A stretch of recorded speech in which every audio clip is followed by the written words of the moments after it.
안녕하십니까 신사숙녀 여러분. 오늘 이러한 발표를 할 수 있도록 기회를 허락하신 것을 진심으로 감사합니다. 그래서 오늘 발표할 내용은 독일 통일 과정에서 동독의 의료 시스템의 변화와 관련한 것입니다. 그래서 현대 사회의 의료 시스템과 관련하여 보건 시스템, 과제, 규정, 조직, 구조에 대한 다음과 같은 질문을 던질 수 있을 것입니다. 이러한 질문을 예를 들면 누가 시스템에서 서비스를 제공받는가? 누가 환자를 치료할 수 있는가? 어떤 보건 혜택이 부여되는가? 환자에게는 어떤 권리가 있는가? 서비스 제공은 어떻게 구성되어 있는가? 등입니다. 의료 시스템의 재원 조달은 어떻게 이루어지는가? 예를 들어 의료진, 시설, 의료 장비, 약물 및 관리 비용은 누가 지불하는가 등등입니다. 그리고 또한 각 의료 시스템에서 다양한 행위자의 상호 관계와 지위는 어떠한가? 이는 특히 주, 의사, 간호직원, 환자, 의료시설, 금융기관, 건강보험 및 건강보험회사 등에 적용되는 것입니다.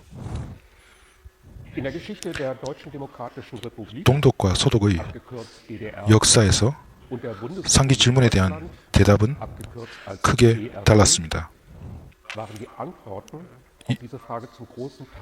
이를 대답하기 위해서 표형식으로 비교로 아래와 같이 상세히 설명하고자 합니다. 1989년과 1990년 현실화한 독일 동독 의료 시스템의 변화에 대해 알아보도록 하겠습니다.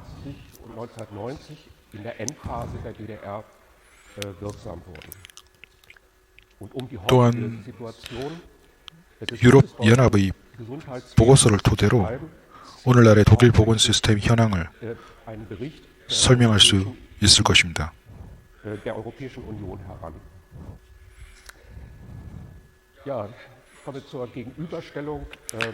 동서간의 의료 시스템을 비교하기 위해서 서로 비교하는 목록별로 표를 만들었는데요. 서로 다른 비교 목록을 통해서 예를 들면 목표라든지 조직이라든지 재정 등의 그래서 어떤 식으로 이러한 건강보건 시스템이 구성되어 있는지를 표를 통해서 설명하는데 동독 같은 경우에는 그 의료 시스템이 경제적 이익의 대상이 되어서는 안 되는 의료의 비상업화가 전제되었고 질병과 사망과 관련된 사회적 불평등을 제거하는 것이 또한 목표였고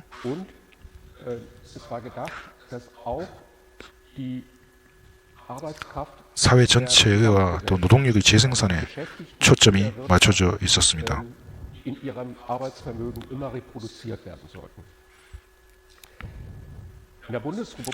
반면 소독 같은 경우에는 보건은 개인적인 것이었고 또한 현재도 개인적인 것입니다. 병자를 치료하는 것은 개인이 사회에 참여하기 위한 전제 조건이며 모든 사람의 권리라 또한 이런 모든 사람이 권리를 가지고 있다라고 전제합니다. 엄격한 모델은 없지만 규범의 구체적인 설계는 국가, 보험, 환자, 의료계 등 관계자 간에 지속적으로 재협상되어야 한다라고 합니다. 그래서 헌법에 나와 있듯이 인간의 존엄성은 침해할 수 없다라는 헌법 원칙은 특정 질병의 경우에 의미하는 것이 무엇인가 라는 것에 대한 고민을 또한 포함하고 있습니다.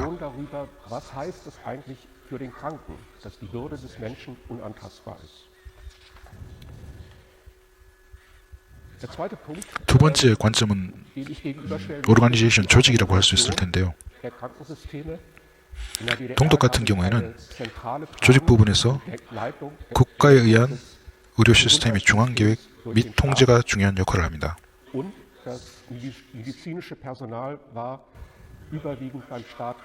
그리고 대부분의 의료진은 국가에서 고용했고요.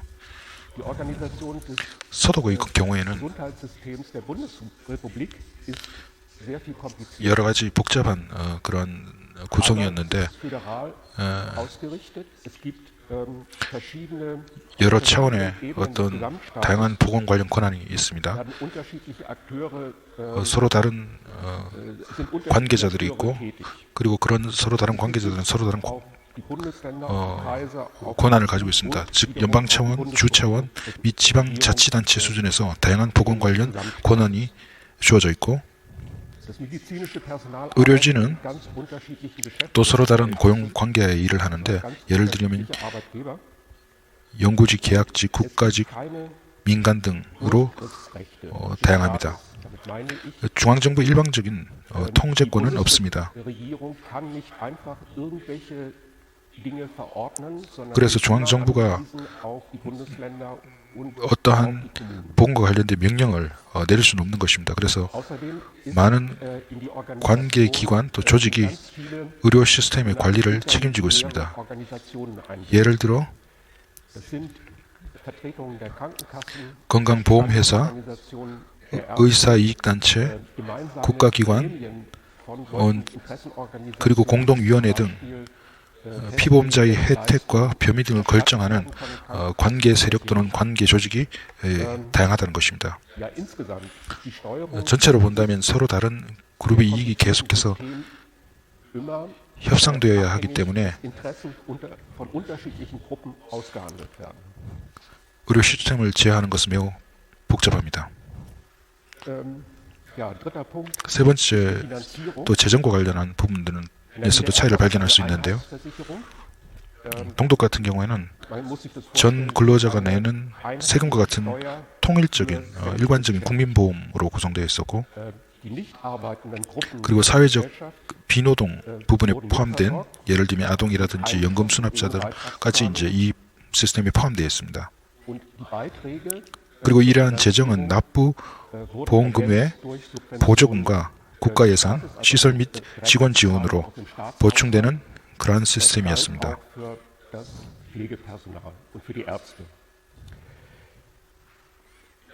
서독 같은 경우에는 건강보험 제도가 있었는데, 근데 굉장히 다양한 어떤 재정 공급 시스템이 있었는데, 일정 소득 한도 이하 전 근로자들이 의무보험을 들게 되어 있고,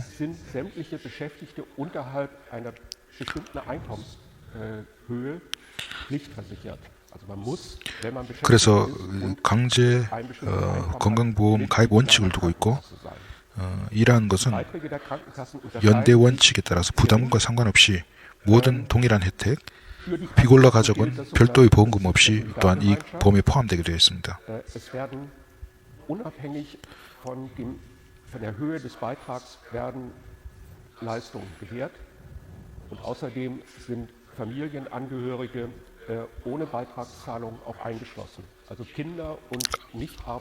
예를 들어 가족 중 일을 하지 않는 아이나 연금생활자들도 이제 여기다 포함되게 되는 것이죠. 또 민간 건강보험도 공존하는 그러한 상황이었고, 거기는 각자 그 상황에 따라서, 건강 상태에 따라서 다양한 보험금을 보험료를 내도록 되어 있고, 공무원의 특별 의료 보험 제도가 또 있습니다. 이건 별도로도 구성되어 있고요.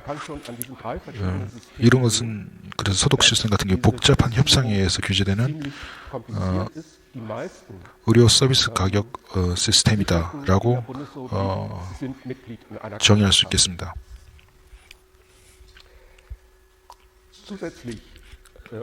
그리고 또 중요한 것은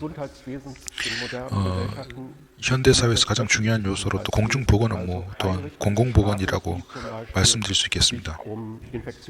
특히나 이제 전염병 예방이라든가 예방의학 같은 건강관리에서는 중요한 기능을 할 수 있는데요. 동독 같은 경우에는 그래서 공공보건시설이 굉장히 중요한 역할을 했습니다. 특히 이제 전염병 예방의학 건강관리의 핵심적인 기능을 수행했다라고 말씀드릴 수 있겠습니다. 서독 같은 경우에는 서독이 국가가 생길 때부터 1940년부터 시간이 지남에 따라 공공보건 부분은 그 중요성이 계속 줄어들었고 직원 및 예산이 지속적으로 삭감되었다라고 말할 수 있습니다. 그래서 많은 업무가 공공보건 업무가 외래 진료의 기업에게 위임되는 그런 결과를 초래했습니다. 이런 내용에 대해서는 좀 이따 좀 더 상세히 설명을 드리도록 하겠습니다. 왜냐하면 이것이 이제 그 시스템의 전환에서 굉장히 중요한 역할을 하고 특히나 공공보건 업무가 지금 굉장히 중요한 반면 지금 이러한 소득이 가지고 있는 복잡한 시스템으로 인해서 지금 큰 도전을 받고 있는 그런 상황이다. 그래서 이제 또 중요한 부분은 이제 외래 치료와 관련된 부분입니다. 동독 같은 경우에는 외래 진료소가 있었습니다. 일반의 1인 이상 또는 여기에는 이제 소아과 의사 1인 이상 또는 치과 의사 1인 이상 그리고 전문의 정기 진료 같은 것들이 보장되는 그런 외래 진료소가 있었고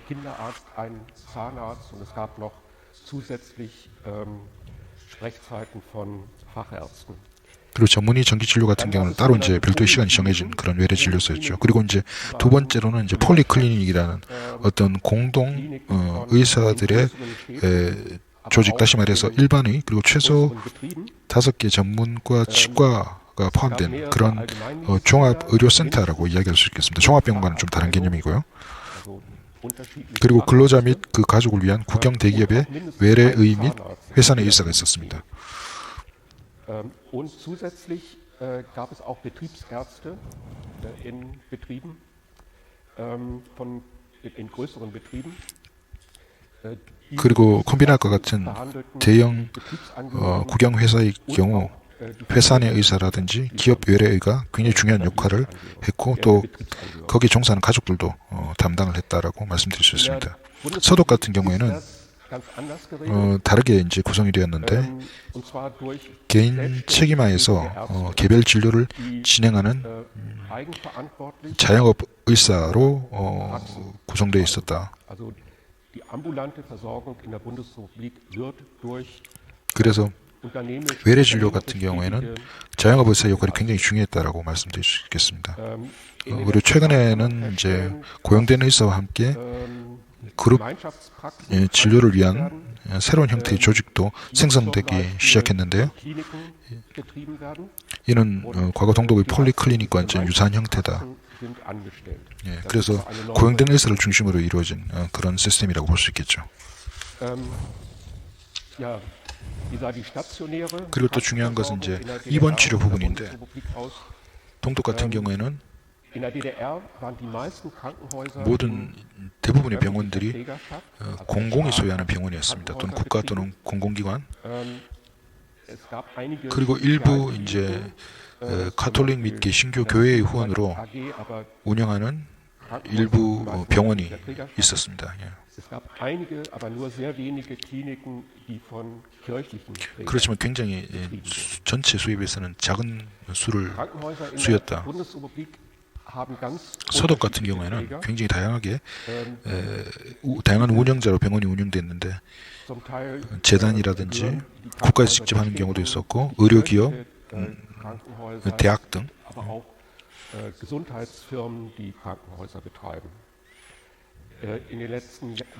최근 수십 년 동안 공립병원은 종종 민간병원의 운영자에게 매각되기도 했습니다. 그리고 의료 서비스가 좀 집중되는 경향을 보여주고 있는데 더 나은 전문 의료를 종합적으로 보장하기 위해서 경제적으로 운영이 힘든 경우 규모 경제를 실현하기 위해 소규모 병원을 통합하거나 또한 폐쇄하는 경우도 왕왕 있었습니다.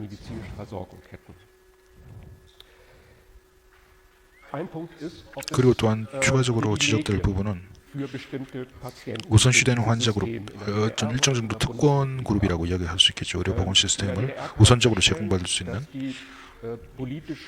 führende Klasse Spezialkrankenhäuser. 그리고 이러한 부분에서는 동독에는 노멘클라투라, 다시 말해서 집권층을 위한 어떤 특별 의료 관리 시스템이 있었습니다. Von Kranken abhängig war von der 의료 시스템은 시스템 및 생산지 근접성에 따라 다르게 구성되었다라고 말씀드릴 수 있겠습니다.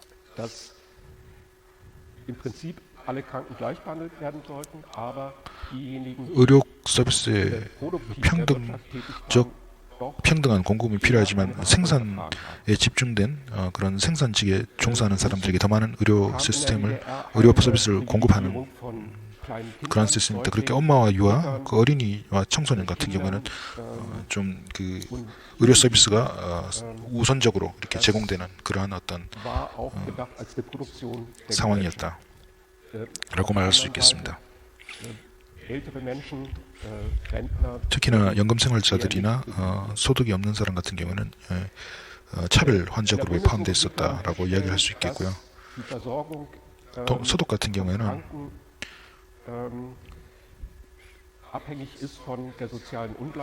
의료 시스템 소득 불평등이 좀 반영되고 있었다라고 말씀드리고, 소득에 따른 기대 수명의 차이가 또한 이러한 의료 불평등을 반영하고 있다라고 볼 수 있습니다. geringere Lebenserwartung als Menschen mit einem höheren Einkommen. Man kann auch sagen, das Gesundheitssystem gleicht die sozialen 건강 시스템이 이런 소득 불평등을 더 심화시키고, 소득 불평등이 건강 시스템의 불평등으로 뚜렷하게 드러나고 있다. 아까 말씀드린 바와 같이 차별 환자 그룹 같은 경우에는 동독 같은 경우는 고령자나 임금수급자라고 이야기할 수 있는데, 소독 같은 경우는 사회적 불평등이 재생산되고 있는 것이 또한 의료 부분이다라고 말씀드릴 수 있겠습니다. 그리고 개인의 강한 자율성, 강제적 치료를 시행하기 매우 어렵고 연대의 원칙을 따르지 않는 재정 시스템이었다. 근데 의사의 지위 같은 경우도 중요한데, 동독 같은 경우에는 국가 공무 직원이 의사의 지위 국가 공무 직원이었고, 의사는 교체될 수 있는 다른 기능적 엘리트에 비해서는 좀 별다른 전문 직업군에 비해서 이제 상대적으로 높은 지위를 누렸다라고 평가할 수 있습니다.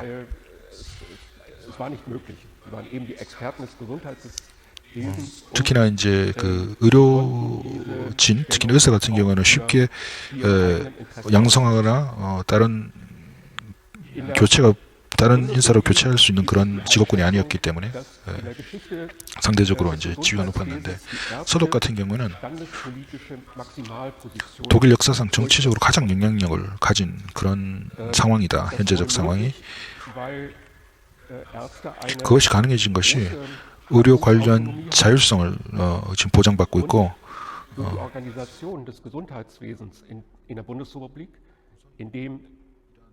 의사 집단이 보건정책 논의에서 거부권 행사를 할 수 있기 때문에 가능한 강력한 지위를 가지고 있다라고 평가할 수 있습니다. 그래서 의사 집단의 이해에 반하는 그런 의료 정책은 정부가 관찰하기 힘든 그런 상황이다라고 볼 수 있습니다.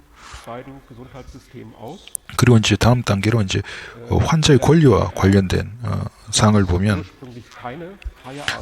동독 같은 경우에는 치료 의사를 자유롭게 선택할 수 없었습니다. 그래서 선택권은 보장되지 않았습니다. 그렇지만 외래 일반에는 일부 이제 선택권을 보장받는 그런 상황이었다. 환자가.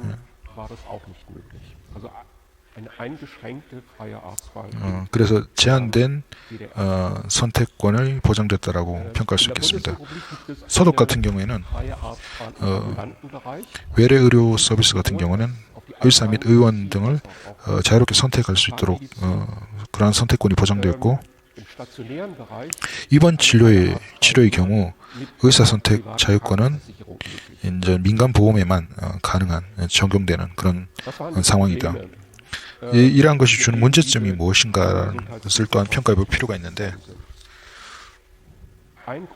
가장 큰 문제점은 동독의 경우 처음부터 이제 동독의 역사 초반부터 많은 의료진들이 서독으로 탈출합니다. 특히 1961년 베를린 장벽 건설 이전 그리고 1980년대 의사의 소독 이탈로 인해서 동독 내 의사 수급이 굉장히 큰 문제에 봉착하게 됩니다. 그래서 비밀 경찰 슈타지 같은 경우에는 이러한 문제에 대해서 객관적으로 이제 지적을 했던 그런 상황이었다. 그리고 70년대 말부터는 특히나 시설 낙후, 재정이 부족했기 때문에 시설 낙후라든가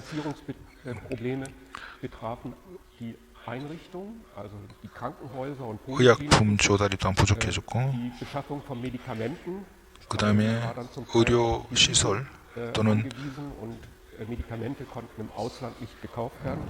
해외에서 또한 제약품 같은 것들을 구입할 수도 없었기 때문에 의료 자재 공급이라든지 의료 기술 제공도 부족한 상황이었고, 외환이 없었기 때문에 다양한 해외 의료 서비스를 또한 기술을 도입할 수 없고 재원 조달에 이제 이런 문제가 발생했다는 것입니다. 서독 같은 경우에는 여러 가지 문제점인데 특히나 이제 재정 문제는 지속적으로 악화가 되었는데, 그리고 의료 기술 발전을 통한 비용이 급격하게 상승했습니다.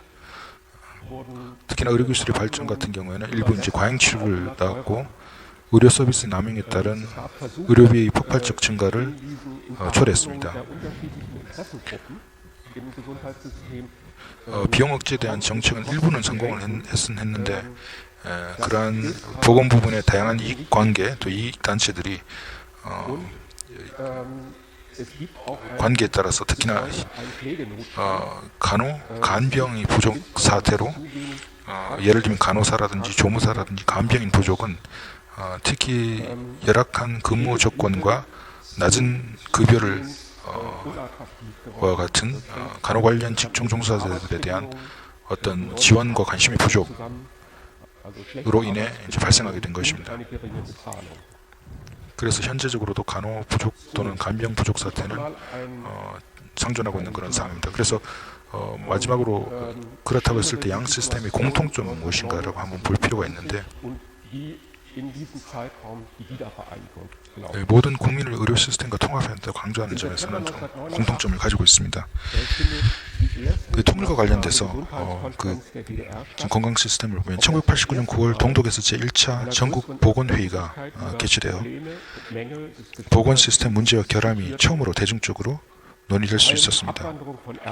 무엇보다도 동독 일부 지역에서는 의료 서비스가 더 이상 보장되지 않을 정도로 의사의 소득으로의 이민 탈출이 증가하고 있었고, 당시 그 비밀경찰인 슈타지 보고서에는 치료 비상 사태에 대한 공공연한 이야기가 이미 돌고 있었다라고 나와 있습니다.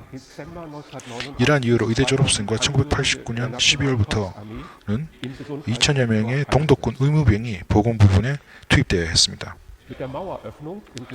1989년 겨울 베를린 장벽이 개방되면서 통일 직전 동독의 병원과 서독 병원 사이에 파트너십이 형성되었습니다. 또한 독일 적십자 및 서독 연방정부 차원의 동독 의료 시스템 지원을 위한 긴급 지원 프로그램이 시작되었습니다.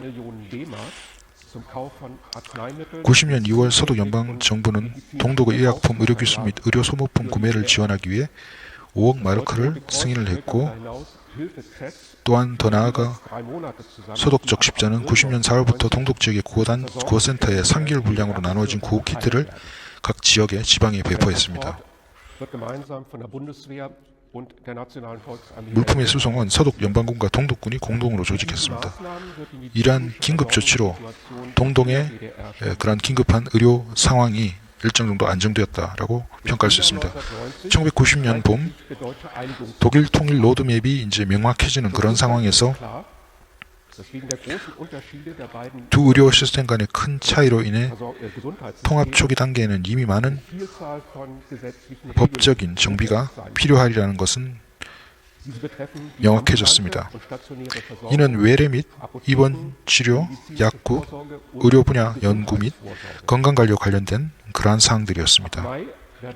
5월부터 동서독 담당 부처의 실무 워킹그룹이 구성되어 해결책을 논의했습니다. 워킹그룹은 동서독의 전문가 고문단의 지원을 받았습니다. 동독 의료 시스템 전환의 한 가지 초점은 폴리클리닉 종합진료소와 외래진료소를 소독 지역의 일반적인 독립적 개업의로 전환하는 것이었습니다. 동독 도시에서 의사를 위한 초기 정보 이벤트가 있었습니다. 또한 1990년 여름에는 의사를 위한 이익단체가 형성되어 동독 의료 시스템의 새로운 자치기구의 일부가 되었습니다. 동독 지역의 모델은 항상 소독 의료 시스템 구조로 통합이 되었는데, 다시 말해서 동독 지역의 모델이 이제 소독 의료 시스템인데, 7월에는 동독에서 국립 외래 의료 서비스, 수의학 서비스 및 약국 구조 조정에 관한 법률이 제정됩니다. 이를 기반으로 의사는 이전 국가 의료기관을 인수하기 위한 신청서를 제출할 수 있습니다. 1995년까지 과도기 기간은 폴리클리닉과 같은 기존 외래 환자 치료 시설이 존속할 수 있도록 했습니다.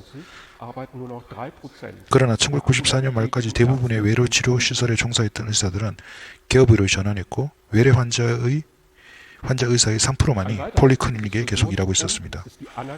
또 다른 논란점은 의사 면허 등 의료 분야의 전문 자격의 인정 여부였습니다. 치열한 협상과 새로 설립된 의료 및 치과협회의 적극적인 개입으로 동독의 의학, 치과, 의사 면허는 독일 연방의료법에 준하여 의사, 약사, 개업 면허와 소독과 동등한 자격을 획득할 수 있게 되었습니다. 동독 내 1063개 국립병원의 수급 상황은 1990년 초부터 시작된 소독 정부의 지원의 결과로 현격히 개선되었는데, 낡은 의료기관 건물의 개보수 및 의료기술의 현대화를 위한 대규모 재정이 제공되었습니다. 그리고 소독병원과 동독병원 간의 약 500개의 파트너십은 매우 긍정적인 영향을 미쳤는데, 새로운 형태의 자금 조달은 병원 자금 조달법과 간호요율 조례 규정을 따르게 되었습니다. 동독의 의료 시스템은 매우 짧은 기간에 소독의 의료 시스템과 동일하게 전환되었는데, 장기적으로 당시 동독 의료 시스템을 구조를 유지하거나 독일 통일을 기해 기존의 소독 의료 시스템을 개혁한다는 그러한 노력은 성공하지 못했다고 할 수 있습니다. 역사가 게하드 리터는 동독은 분명 이러한 의료기관, 예를 들어 폴리클리닉을 장기적으로 유지하려는 시도를 하지 않았다라고 썼습니다. 또한 동독 의사들은 통일에 따른 새로운 직업적 기회를 많이 수용했기 때문에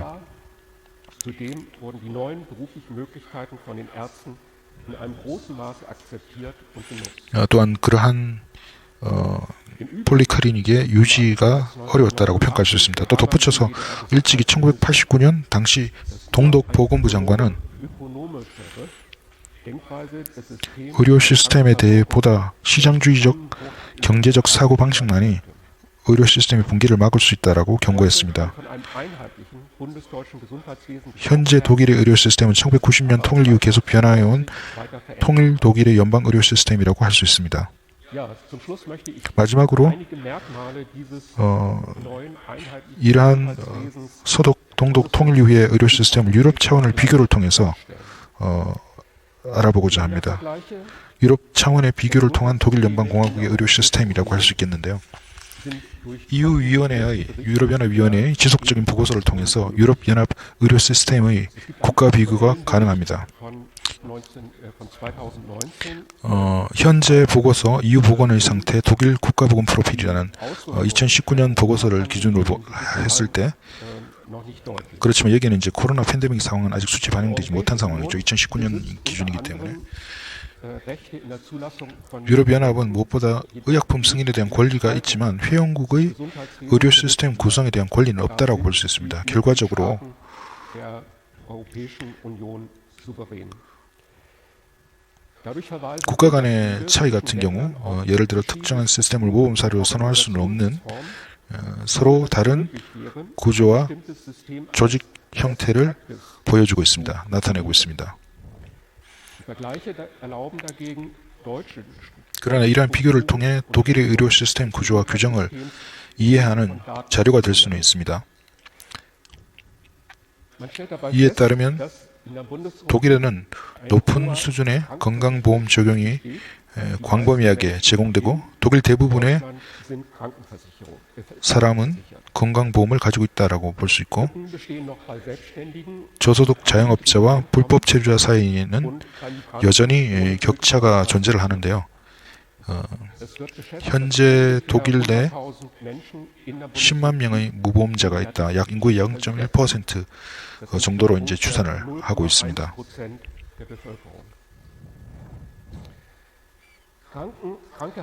환자는 독일에서 비교적 치료를 잘 받을 수 있습니다. 그러나 고소득자와 저소득자 간의 건강 상태에는 비교적 큰 차이를 보이고 있습니다. 그림 1, 2에서 이를 볼 수가 있는데요. 이러한 맥락에서 한 국가의 세 가지 재정 시스템, 일반 공공건강보험, 민간보험 및 공무원에 대한 국가 지원, 이런 세 가지의 재정 시스템의 의미와 장단점은 독일 보건 정책에서 수년 동안 논의되었던 쟁점이었다라고 말할 수 있습니다.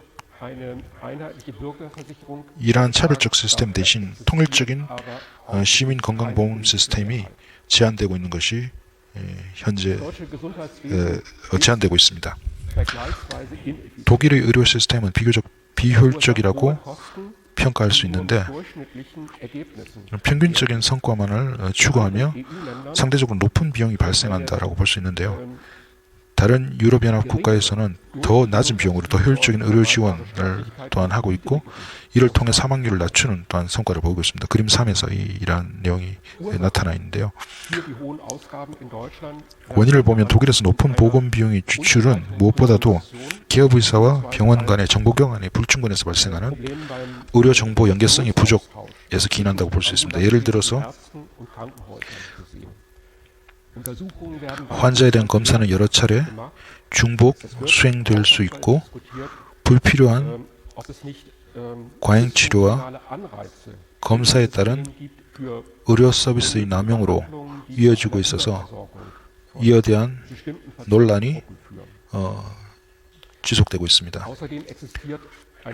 농촌 지역의 의사 부족으로 인해서 또한 외래 진료에서 도시와 농촌 간의 현격한 차이로 의료 서비스의 차별성이 상대적으로 크다라고 말씀드릴 수 있습니다. 입원 환자를 위한 가용 병상 수는 독일에 많지만 입원 환자 진료 분야에 문제가 발생하고 있다고 볼 수 있는데요. 2017년 현재 독일은 인구 1000명당 병상 8개이지만 프랑스는 6개 정도입니다.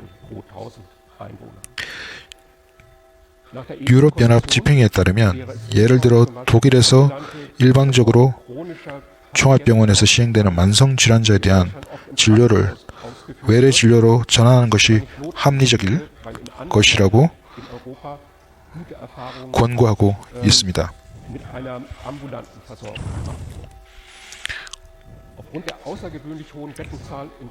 독일은 유럽 다른 국가에 비해 현격히 병상수가 많지만 병상당 의사 수가 적고 무엇보다도 간호 요양 및 간호 보조사 조무사의 수가 너무 적다라는 것입니다. 그림 5에서 나타나 있는데 이 상태는 간호계의 비상 상황이라고도 언급되고 있으며 코로나 팬데믹 기간 독일에서도 부족 상황이 큰 논란이 되었습니다. 환자를 돌볼 수 있는 숙련 인력의 부족으로 많은 병상을 채울 수 없었다는 것이죠.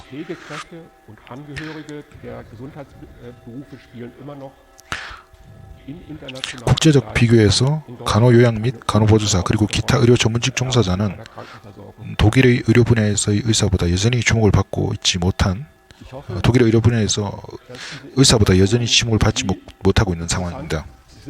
여러 가지 이제 흥미로운 내용들을 이제 그래프를 통해서 여러분들에게 보여주고 있는데요. 참고를 하시면 좋을 것 같습니다. 감사합니다.